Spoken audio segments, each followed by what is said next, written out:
Hello again, everybody. Zach Attack is here by Atak Sportz for this Monday, February 29th, 2016. Man, it's Atak Sportz. In a while, because there's been a lot of sports things happening since football's been over. But there's been a lot of things to discuss, including cause a lot of MMA to happen over the weekend. But speaking of football, yes, it's postseason. Yeah, it's football, post-football syndrome. But if you head towards the drafts, free agency, all these free agencies that's signing on to new teams, or in some people's cases, re-signing with teams. Of course, one of the biggest renewals of contracts came today from the quarterback of the New England Patriots, Tom Brady. After a great season for Mr. Brady, coming off his Super Bowl 39 win, and having a decent season until the playoffs, losing in the AFC Championship again to the eventual Super Bowl champions, Denver Broncos. Tom Brady has re-signed a deal till 2019, a 2-year extension with the New England Patriots. He had 2 years left in his contract, up to 2017, I think. What's up there? With the Pats paying him $9 million this year and $10 million in 2017. His salary cap was scheduled to be $15 million. The extension likely will lower that number. While the deal is not exactly signed, may not be for, but at least they agreed on a deal. They agreed on a deal, but Brady will eventually sign it eventually. But at least they agreed on a 2-year deal. Well, one big quarterback is extending his deal. Rumors are flying that Peyton Manning will retire this week. But reports are flying that even though there are some rumors about retiring this week, the Broncos have not officially heard anything concerning the status of their Super Bowl winning quarterback. But I think all directions are heading towards Peyton retiring. He didn't announce it during the Super Bowl. He didn't want to outshine the win. He didn't want to announce his retirement in front of the biggest audience in the world and overshadow the victory and have his retirement be more talked about than their win. Papa did not to do that, but I think he will retire. Matter of when. Maybe this week, maybe whenever. So there's some news on the two biggest quarterbacks in the AFC, Brady and Manning. One may retire and one inking a deal with the Pats to extend 2 years. Now, on with MMA. Bellator is happening this week. After a horrible Bellator 149. Undercard was good. Co-main event, man. Fucking horrid. Data 5000, Kimbo should never fight again. That fight was fucking atrocious. And the controversial victory over Warren Gracie and Shamrock, puke-worthy. So they had to redeem themselves and try to bring back credibility. A lot of people are criticizing them, including Joe Rogan. So trying to bring back credibility, Bellator put on 150 this past Friday, and everything till the main what? The main last minute replacement fucking sucks. Let's get to the undercard. First fight, we have Rebecca Roop against Lena. I hope I get this name right. Lena O.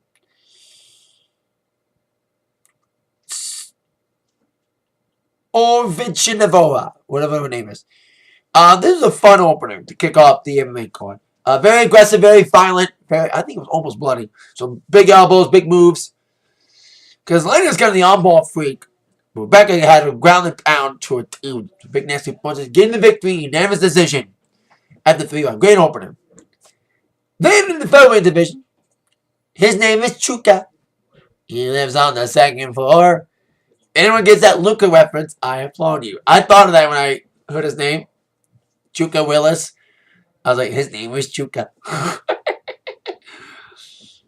Anyway, he took on Gaston Bueno, and this was an okay fight after a fun first fight. This fight was okay, kind of slow going, not decent action, not much excitement fight. But Chuka getting the victory. He looks interesting in this fight. He looked decent. Great aggressiveness, if there was any in this fight. So, interesting win for Mr. Willis. An okay second fight. In the third and fourth fight, great knockouts. First, we had Kendall Grove middleweight division against Francisco Franz. The first round was okay. First round was another decent action, not much excitement round. But the second round, Kendall came out swinging, and I do mean swinging, punching hell out of Franz, and then bang, one big punch got him down. I was like, holy shit, what a knockout. Holy crap, Great knockout from Kendall Grove in the second round of that fight against Francisco Franz. Now, co-main event, which was not even going to be the co-main, which I'll explain in a second. Dave Wickles, the Caveman, taking on Bobby Cooper in a lightweight fight. Wickles trying to recover from his recent loss against one of the Pitbulls. In a very close fight against one of them. I keep mistakenly naming one of the Pitbulls. I need to remember which one he faced. Patricio or Patricio?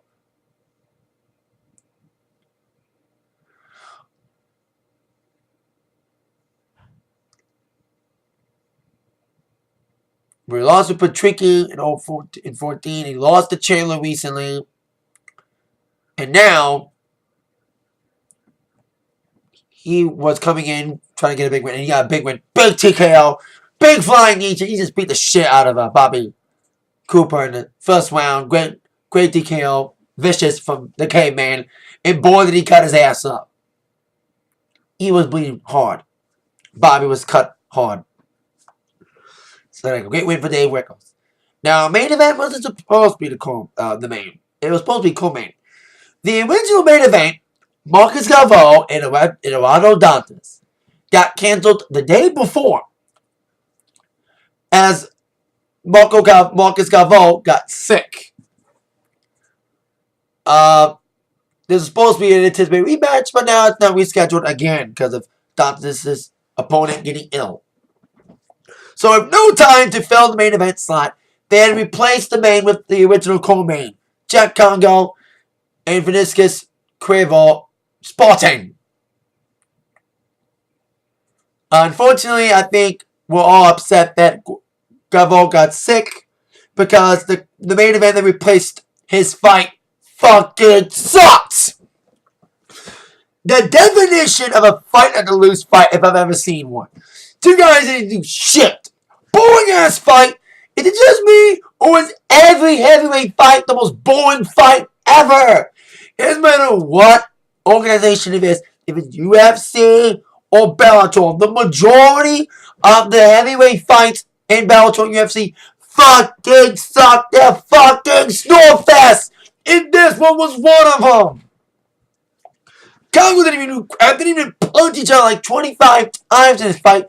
Congo winning by split decision. The decision is split because it didn't do shit. That's why. I hope these guys get unranked. It's kind of weird that they're fighting heavyweight in Bellator, yet their heavyweight champion hasn't defended its title in 2 years. Get rid of the entire division if you have no champion. Make them all go to light heavyweight. Maybe. So there you go. Well, Bellator had their event on Friday, kind of trying to redeem themselves from that horrible 149, which did well until the shitty main event. Hopefully we rebound with a greater main event this Friday with Joe Warren taking on Darian Cobell. UFC had a big return of Anderson Silva. The bad news is it was on fucking Fight Pass, which the majority of the world are not seeing as no one wants to pay for Fight Pass. It's basically a poor man's WWE network minus the pay-per-view streaming. But even for what it was a fun event. Of course, the undercard, okay, with Brad Pickett defeating Francisco Rivera, split decision. Tom Breezy taking on Keita Nakamura, him winning welterweight. Is Keita related to Shinsuke? Well, the co-main, Giga Musashi against Taos Ladies.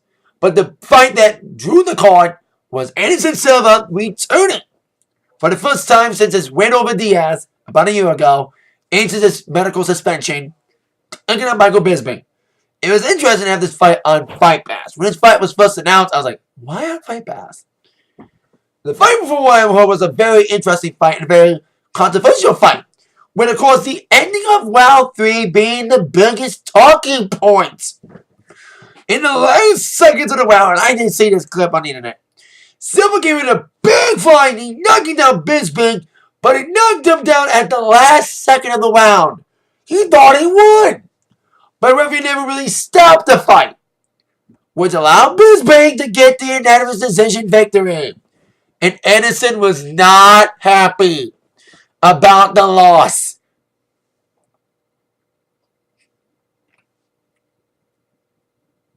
He said it was jealousy, and he thought he got screwed. I didn't see the whole fight though. I just saw like that one moment in the end of that third round. I was like, holy crap, I was surprised Silva lost then. So, agreed or not, it was a very interesting decision to have Bisping not only face him, but Bisping wins. I don't know if it'll benefit him in the long run. I don't think he'll get a title shot. And if he does, he'll get his ass kicked by Wackhorn. So there you go. UFC's next event is this Saturday night. UFC 196. Another canceled main event. As Conor McGregor was scheduled to face up against Rafael Dos Anjos. But now he'll take on Nick Diaz, his brother, Nate Diaz, instead. In a main event. Holly Holm's not too upset about not being the main event. She's a title fight. But she's the co-main with Miesha Tate. But I am looking forward to this card. I am going on Saturday. I may make a review. Even though the undercard looks like an undercard, the last 3 fights belong on a Fox Sports card. But it could be a good thing. Be more exciting than the co-main and main. The young guys want to fight. The older guys, more veteran guys, fight not to lose for the most part. Unless it's for a championship.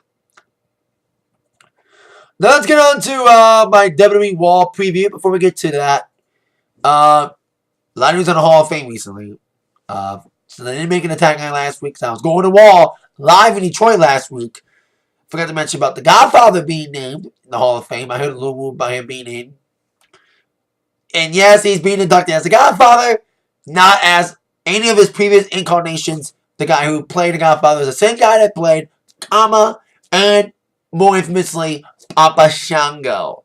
But the Godfather, his character, is going in. Whole train. I got a 12-year-old saying the whole train.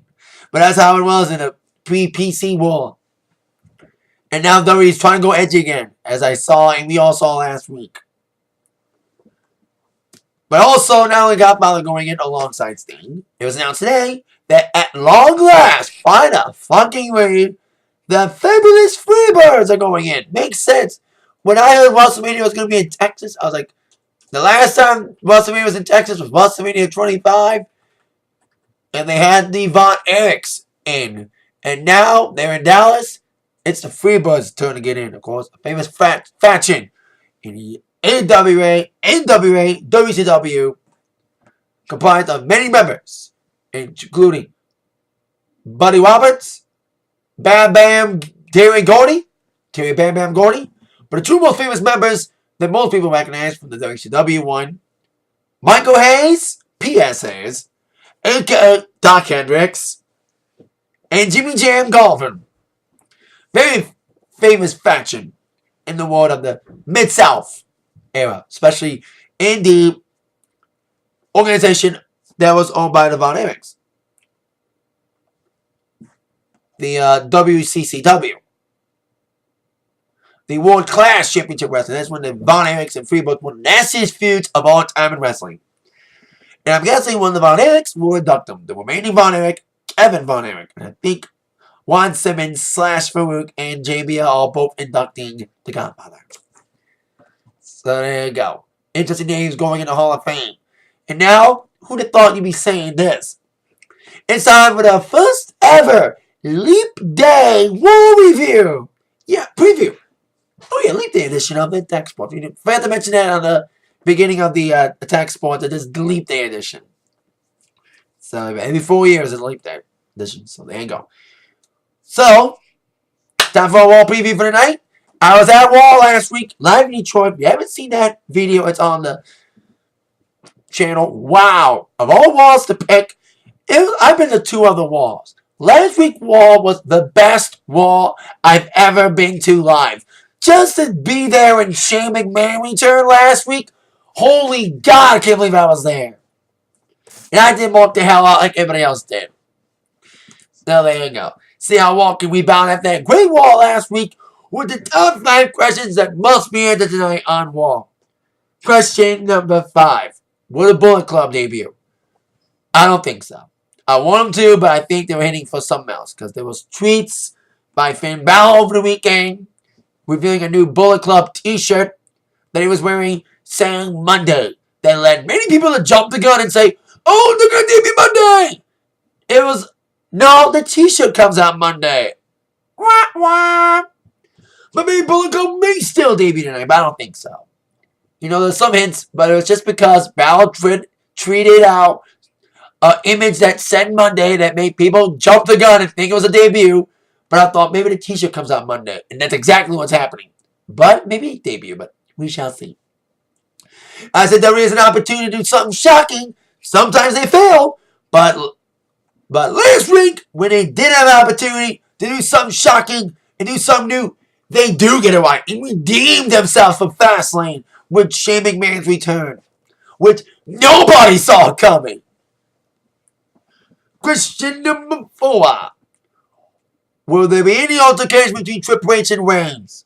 We saw last week on Raw Triple H beat the crap out of Roman Reigns. I heard many rumors about Roman Reigns not really blaming him, that he was handed a butt capsule from Byron Saxon. I was at that Raw, like I mentioned. And Reigns deserved the butt whipping because people were booing his ass. And he really had nasal surgery because he was out on he was not on SmackDown or at the house shows. And they got better agreed on the steel steps. That was ready to write him out to get nasal surgery on hopes that he's injured long enough to miss the main event and be written out and be replaced. That's what the smart fans are thinking. But I saw a clip that he apparently broke his nose in a tables match. The table smashed his nose, so he did get proper surgery for a weird injury. But we'll see if Wayne does return tonight to try to get revenge on Triple H for that beatdown last week. And try to redeem this booking of people booing his ass in every city. Like he was last week in Detroit. I was at SmackDown last year when he was going against Lesnar Mania a couple weeks before. And he was cheered a little bit. But last week when I was at Raw in Detroit, gotta get his ass booed out the building. And he probably will, especially when we go to Brooklyn, Philly, Pittsburgh, and Chicago the next couple of weeks. I don't think Wall's in any of those cities tonight. So we shall see. Question number 3. Who will be the one to face Charlotte at WrestleMania? Well, Becky Lynch and Sasha Banks will take on each other tonight for a number one contendership. You know what I smell? I smell a screwy ending to set up a possible triple threat. I've been saying this a lot. I've been wanting a one-on-one match between Sasha and Charlotte. But if they decide to go triple threat with Becky Lynch in, I don't mind it. Because I know any one of those combinations will put on an epic match at Mania if given the time and effort into the feud like they did in a normal match. Fastlane match between Charlotte and Brie Bella. This will kind of redeem it. And finally make the Divas Revolution, whatever you want to call it, the women's wrestling movement, finally a reality to let them shine bright at WrestleMania, the grandest stage of them all. Number 2, will we get any new matches made for Mania? We know Lesnar and Ambrose. The no-holds-barred street fight, as they're calling it. Very interesting. Lesnar's not too happy. Yes, there was more storyline, more effort to trying to set up a Bray Wyatt feud, which isn't happening. After Wyatt kind of screwed Lesnar, we saw no Wyatt involvement at Fastlane, changing from a Lesnar Wyatt feud to Lesnar Ambrose feud last second. So it's kind of questionable, but hey, we'll take it. And you got the main event, of course. The Divas title match will be revealed tonight. Sadly, New Day will be feuding against League of Nations, but the videos making fun of them are making light of it, and they're making the best thing out of a bad situation. They are the only thing that's making this feud even more entertaining. Any entertaining at all. Would have been more entertaining to see Enzo and Cass. So, love matches to be added. Maybe a Ryback match because he turned heels. So, we'll see if any matches get added for Mania. And question number 1. We'll go down with the return of The Undertaker. After a Woman Taker Cena match didn't happen because of Cena's injury, last week Shane McMahon returned to huge applause and huge walking out. And it was revealed that Shane wants to control Monday Night Raw and he'll take on Taker in Hell in a Cell. Wow. It's kind of questionable booking, but They made it big. They're trying to pick up the scraps from people getting injured, which I love. Shane pointed out last week. And Vince said fuck. They're trying to be more edgy, which I'm applauding him for. The blood and the swearing. And I did hear Vince say, like I said in my one review last week, Vince said F, and the entire arena heard it. It was bleeped on TV, but we heard it. He really said it. So, Taker will return tonight to address the match against Shane. Now, there's many rumors flying that Shane's going to replace himself. That he's not going to go on with the match. He's going to replace himself with either Sting or Cena. He's going with it. He's not replacing himself. If he does, it'll be great. But I don't think so. Shane will be the one fighting Taker at Mania. I even said this in my review last week. I was like, who's going to win? It's a toss-up. Is Shane going to win? Is Taker good? Is it going to be a screwy finish? It's kind of interesting. Go from we want Mania to not happen after Reigns won there. It's like, oh my God, Shane's back. Thank you, Vince. Stupid decisions. For every stupid decision you make good ones like bringing Shane back and making us mark the fuck out like we all did in Detroit last week. And I think they picked a good city for Shane to return at. Detroit. We gave him a huge pop. So there you go. We'll see what happens on Water Night at 8, 7 Central on USA. That is it for my wall preview and overall Atak Sportz. See you later on tonight for my wall review on this channel. With that in mind, you've been attacked by the sports news from Zach. See ya. Yeah.